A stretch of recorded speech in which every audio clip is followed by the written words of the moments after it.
Snowpack has been laid across portions of the Midwest, Ohio Valley, Great Lakes, and Northeast over the last 5 days. And we're not just talking about a half an inch or an inch here and there. We're talking about areas that did pick up several inches of total snowfall accumulation. So that's definitely good. And we're seeing this stripe of a little bit above average snowfall to start the season, but not across portions of the plains, the Rockies, up into the Cascades and Sierra Nevada. Definitely out west, the need for more snowfall, the need for any kind of precipitation in general. I'm Brian Ivy for your Norcast weather and snowplow news video, and high pressure is not going to do a ton. We'll have a little bit of lake effect on the backside of that one system. It's clipper train. Here's one, here's another one, and then we got to watch this system coming out of the south, out of Tennessee and into Kentucky, and then into our nation's capital possibly, maybe into southern New Jersey before it fades away around New York. This guy comes through portions of Ontario and Quebec, and then this one across portions of the Dakotas in through Illinois into Michigan.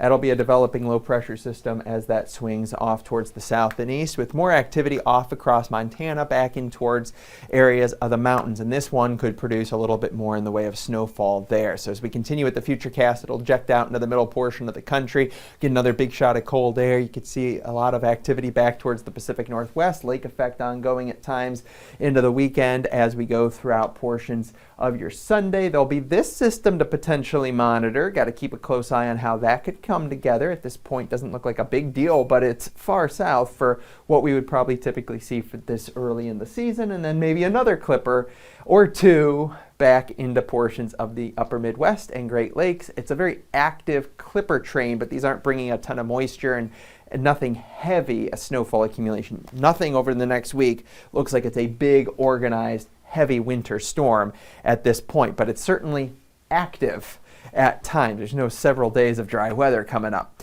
So we're going to lay more of a snowpack. A lot of areas getting at least a little bit of snowfall across the country. A lot of spots, half an inch, 1-2 inches. Where there's lake effect bands, a few to several inches are possible. You could see even across the Mid-Atlantic and Northeast picking up some accumulating snow there back into the middle portion of the country. And then we will start adding up a little bit, at least across the Rockies, but not far west when it comes to snowfall over the next week or so. How about the beautiful pattern if you like the cold? We're going to have this general trend over the course of the next few weeks or so. Much of this month into early January will be like this, where we have this ridge across the west. We have this big old ridge across Alaska into Russia. And then this corridor of cold air across portions of Canada into the Hudson Bay, and then dropping across the eastern half of the United States.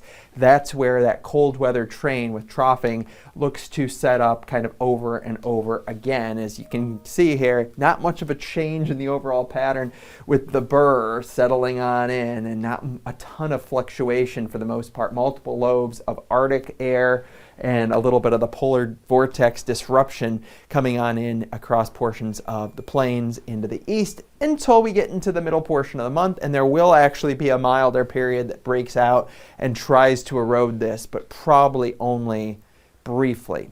So until we get there, it's cold. Temperatures below 0 at times for the Thursday morning, and then well into the teens and some 20s and some single digits by Friday morning. These are actual air temperatures. Chilly weather all the way down across a decent area of the south. Now, as we go into the weekend, how about another blast of more Arctic air coming out of the Dakotas, Minnesota, into portions of the Great Lakes? It will moderate a little bit, but it's still very chilly across a pretty big section until we start seeing a little bit of a warm-up going on in towards the middle portions of next week. Slowly trying to push on in. Wow, all the way into the mid-30s in Chicago, 44 in New York. All right, well, we'll take it.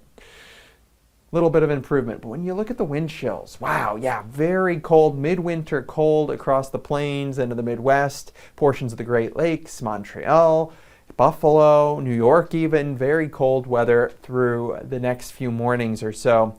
There's Friday morning, temperatures still below 0, feels like temperatures, but we do moderate a little bit going into the weekend at times until we get that next Arctic blast to push its way on in. So cold is the main thing east, big time warmth, relatively speaking, across much of the west. That's going to keep the snow drought alive. and it will be some clippers and just frigid weather across the Northeast. Very dry weather. This is a very typical La Nina type pattern across the Southwest through the Southeast. Wet weather from the Northwest through areas of the Northeast as we go throughout next week.